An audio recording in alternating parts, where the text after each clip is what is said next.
Hello everybody, Fertility Journals here. If you're new, welcome to my channel and thank you for joining the family. I surely hope that you subscribe. I decided to start this YouTube channel as a way to share my own fertility journey. I underwent 12 cycles of IVF, and during that time I really found a lot of YouTubers to be a source of motivation, hope, and inspiration, and I vowed that if God was to bless me through my journey, that I would also hop onto this space and be able to share what, in my opinion, is the beginning of an evolution for women and men when it comes to fertility in the new age, being more aware, navigating options, and really strategizing for success within this particular arena. So thank you so much for watching. Today, I'm going to actually, in a nutshell, because I keep getting questions all the time. I love answering these questions because I feel like it's kind of like how I was when I used to call and email YouTubers to ask them questions about their journey when I was undergoing my own. So it puts me in that space where I can share a little bit of what I can. Obviously, I'm not a medical professional, but in this journey, sometimes it's just helpful not to go through it alone. But many people often ask me, how did it come about that we underwent our 12 IVF cycles? If you're interested into the reasons how this came into being, stay tuned. The first reason my husband and I decided to pursue the 12 cycles, why we decided to actually start this journey, right, is because of a desire to try for our own genetic child. When I first started, I was diagnosed with Diminished Ovarian Reserve.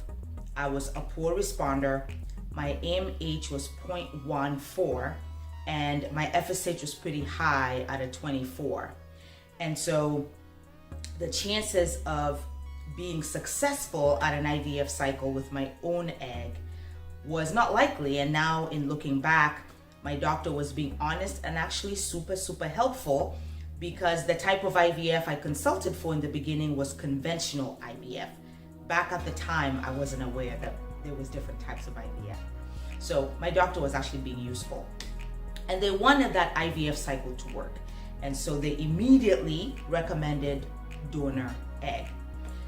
As many people in that initial recommendation, at that time, I was actually nervous, overwhelmed. There was a lot to take in, particularly because my own genetics were not going to be a part of the equation.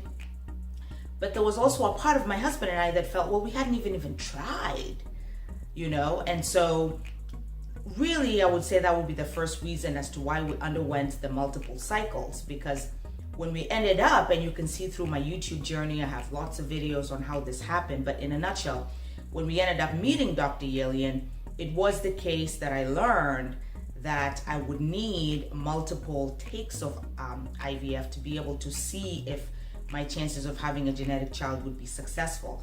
And so the data that his clinic provided was for my age range at the time at 43, going into 44, was 1 out of 6, 1 out of 8 cycles on average to be successful. And I could also not be successful. As you know, IVF is a journey of hope and faith. And so that was the data that was presented to us. So we knew, my husband and I, we needed to be patient if we wanted this. And so I would say that would be one of really the top reasons why we underwent multiple cycles of IVF and needed to be patient. Second reason my husband and I underwent 12 cycles of IVF was our hunt for the golden egg. The way that we approached IVF, and if you see my videos, you know this, is we decided, instead of kind of being defeatists and observers in the process and victims of it, to take some time to be observers and victims like everybody else. I used Oprah's life coaching technique of you cry for 30 minutes and then you go back to strategizing. So we really became, in essence, our own doctors in a way. So we would read and we would research on my condition. We would read publications and medical research journals to find out about infertility with women of my age range. And so what was clear in all the research of any women who had my diagnosis, diminished ovarian reserve, perimenopausal, poor responder, FSH really high, MH.14, just didn't have a lot of eggs, right? What was consistent for women in my diagnosis in literature, medical journals, was how the eggs had actually diminished to the point where really what you're doing with IVF is trying to find the golden egg. So we knew that we were hunting for the golden egg. And how we made sense of it, because it could be overwhelming, because you could go hunting forever, right? Was we had, lucky for us, our Dr. Frank Yelian of the Life IVF Center, who had data in his clinic for how women of my age group had become successful. So I used that data to plan our IVF cycles. And so that's how we started. And the hunt for the golden egg was done through embryo banking. Embryo banking is a process where women get their eggs retrieved, then they bank the embryos, and then they focus on the retrieval process first, and then they test the embryos in an effort to find one that could be viable, because women in my age group, we tend to probably have embryos. Not all of them are going to be successful, and they might lead to miscarriage and DNC or genetic abnormalities. And so the embryo banking technique of banking embryos, focusing on retrievals first, and then banking was really useful for us. And we actually banked day 5 embryos because those are the embryos with which we could test to prevent, like I mentioned, DNC, miscarriage, and genetic abnormalities. The third reason we underwent multiple cycles of IVF was really, folks, because we did mini IVF. I say this because there is a YouTuber who at the time was in my age range, over the age of 40. The YouTuber's name is Laura Laws. You can actually find her on YouTube. She's amazing. Laura Laws did not have the same diagnosis I had. In fact, she had very rich ovarian reserve. She pursued conventional IVF twice. The first time failed because she did not do an ERA, so the transfer failed. And she had 20 eggs each time and did genetic testing, and each of those times she found one normal embryo. She had one normal embryo. And so I share that example with you to say that if you are doing conventional IVF, you don't need that many cycles. Conventional IVF is such a blessing because you can create your entire family out of it, particularly when you have a rich ovarian reserve, because those medications that you're taking will be able to grow multiple eggs, and that's what you want. So if you have rich ovarian reserve, it makes sense to me. I'm not a medical doctor, obviously, but it makes sense to me if you have multiple eggs that they would do the conventional. Now, for me, mini IVF worked best because I only, in my cycles, guys, sometimes would start with 3 follicles and one would end up materializing. So conventional IVF was never going to work for me.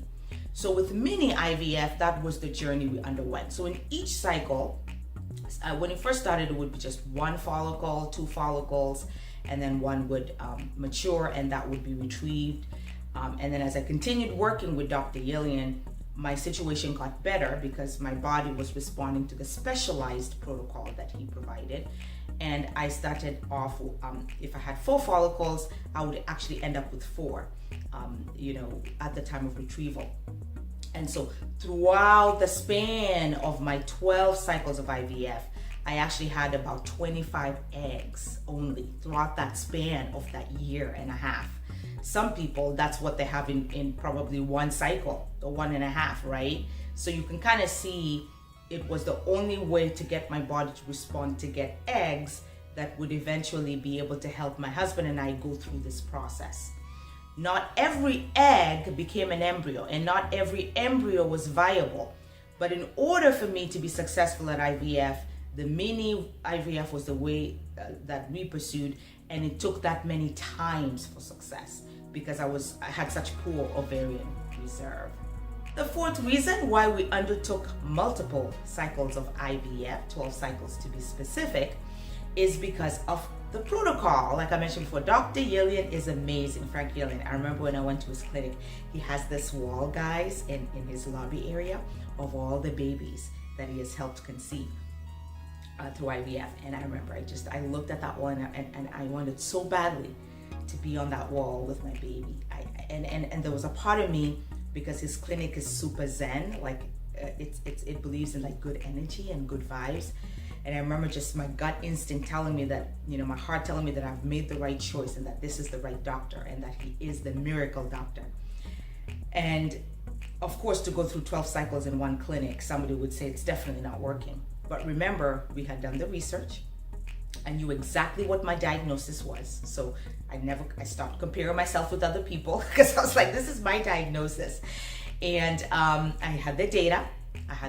In fact, it's interesting because in his clinic, there's a woman who at the time was 45 years old, who was successful and also had a baby boy. Her name was Lock-In. There's a video on probability of embryo success that Dr. Yelian has in his YouTube channel for the Life IVF Center. And Lock-In was the woman that I would lean on to and I would listen to almost every day because she had undergone multiple cycles and she was successful. And again, it was never a guarantee, but that was what I needed to give myself a chance for my own genetic baby. And so his protocols were able to help me have IVF, because remember, IVF was never an option for me. By that, I mean the conventional IVF, of course. But his protocols were working. My body was responding. So even if the embryos were not genetically normal as I was going through IVF, even when my cycles were failing, I knew that I was hunting for the golden egg and I was in the right hands. And so hopefully that's helpful. The fifth reason we underwent multiple IVF cycles was because of data for our age group and my age. Currently, as I do this video, I am 45 years old. I had my wonderful bouncy baby boy at the age of 45 and 2 days. And when I was undergoing IVF, it was a 1.5-year journey. I was 43, about to turn 44. And so the data and my age were really a huge factor into why I needed multiple cycles. Immediately I did the research. Immediately my mindset shifted into comparing myself with others, to focusing on my own diagnosis and what other people with my diagnosis had done to become successful, coupled obviously with a little bit of Oprah, a little bit of motivation, Jack Canfield and all the experts, law of attraction, positivity, Dr. Tao, all those, it starts with the egg. So remember all those factors, diet. So an amalgam of that carried me through the cycles. And it's not like we started off, we're gonna do 12. We knew that we were going to do multiple cycles. We just didn't know at the time that we started whether we were even gonna make it. Because when you start, the first failure is absolutely devastating. But we decided to focus on milestones because remember, I came from a place where IVF was not an option to a place where an egg was retrieved. I remember my first egg retrieval. Oh my gosh, guys, an egg was retrieved. It made it to the third, it fertilized. I remember, oh my gosh, it fertilized. And then it made it to the third day, morula. I was like, oh my gosh, it made it to morula. And then obviously it arrested because it was an old egg. But that, so with my cycles, I celebrated the milestones. And and of course I had the devastations, like, my worst one where like the egg ran away and then the frozen embryo transfer ended up not working. I did a pregnancy test and it didn't work. And then obviously the cycle after that, which you would think would be the worst, right? It also didn't work, but the egg fertilized. It made it to morula the third day. It made it to the fifth day. They were able to take a sample and test it. And even if it came back not viable, I was like, yes, because I could see the process go through. And I knew that this was because it only takes one, guys. It only takes one. And sometimes I feel like with the other clinics, it's like they would say, well, you're a poor responder, but there's still eggs in there. Even if I didn't make it to the 3 or 4 that you needed, what about that one? And it will never be as young as that one egg that I just left behind last month. You know what I mean? So I lost a lot of young eggs. I wish I met Dr. Yelian early. But anyway, so my age warranted the hunt. It's a hunt because my ovarian reserve has diminished. I am older. I am in my 40s, mid 40s. And so I needed to undertake multiple cycles of IVF. And then obviously to make sense of it, to make it more manageable, to make myself budget for it, I looked at the data for Dr. Yelian and the lock-in video of the woman of Dr. Yelian's clinic that was successful before me, that opened up and shared her journey. And that's how I gauged the number of cycles to do. And when we got that viable embryo at the 6th cycle, we continue to embryo bank, because remember, every positive embryo you get this flush of like, oh my gosh, it actually works, and then you want to keep going. And so we kept going, trying to bank embryos. And right now we have 4 frozen embryos, and we transferred 1 who is our bouncy baby boy. Now, even if the others don't work out to be genetically normal, if all factors considered, it becomes a situation in talking with the geneticist that these are not viable to use at all, we still walked away with our baby. So we'll be happy either way. And the final reason why we underwent 12 IVF cycles is the fact that we underwent embryo banking. Now, embryo banking, in my opinion, is very useful for women who are older, who have a diminished ovarian reserve, because what happens is you're trying to make the most out of the age that you're at. So you're trying to get these eggs while they're still, for lack of a better word, youthful, because you'd rather get a good egg now than later. And so with embryo banking, what you do is you go through retrievals and you don't even focus on transfer. And that's what we did. And so we continued going through egg retrieval cycles, and whatever embryo we got, we would freeze it. It doesn't matter how long you want to do embryo banking. We did it for the course of about a year before we decided to stop, because the quality of my eggs was it kept getting worse and worse. And so and financially, and my body it needed a break. And so for us, that was, I think, that year and a half. And then we did that embryo banking. The embryos were frozen. We had tested, now financially we were in a position to have tested the second embryo. We actually tested 1 embryo. It was not viable. Then we had tested another one that was viable, and then we continued on. And so then after we finished the embryo banking process, we then started to focus on getting my body ready for the transfer. And I think one of the reasons I really firmly think that we maximized our chances of a successful transfer is because we did the embryo banking. We focused on, as poor responders, obviously based on my diagnosis. Your diagnosis could be different. Some of you just need to do conventional IVF, and then you'll be able to transfer the next month, particularly if you're younger. But for individuals with my diagnosis, that was the best. It was to really just focus on getting the eggs as much as we can for as much youth as we have left, and then focusing on the transfers. Remember, a woman can carry a pregnancy until the age of 50. So in my mind, I knew that, the carrying piece of it, if I was blessed enough to be able to, and I am, I could do it till the age of 50. But to be able to get the embryos, and good quality embryos, we needed to capitalize my age at the time. So before we started, we made a budget of how we would initially start, and then we went for it. And then, like I mentioned to you before, when we started seeing success, we sat down again, created a new budget, and then continued on with the remaining cycles. And so folks, in this cold fall weather, I hope that you were a little inspired and encouraged in my long-winded explanation as to why we decided to pursue 12 cycles of IVF. Hopefully this video is helpful. Remember, if you're new and you like content like this, please go ahead and like this video, subscribe to be a part of the family.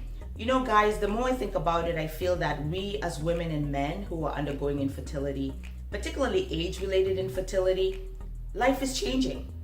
No longer are the days where women are starting families in their teenage years and at the age of 20. I heard optimal fertility is between the ages of 15 to 25. that is impractical in this day and age. At that time, women and men are really focusing on growing themselves and growing their careers, and people are getting into relationships later in life and want their own children. And so I think content like this is really made for the ages, to be able to help a new generation be able to be successful in the areas of infertility. So thank you so much for watching. If you have any other questions about why we did 12 cycles of IVF, feel free to send me a message or just put it in the comments below. I'm happy to answer any questions. Again, thank you for watching. Until my next video, bye.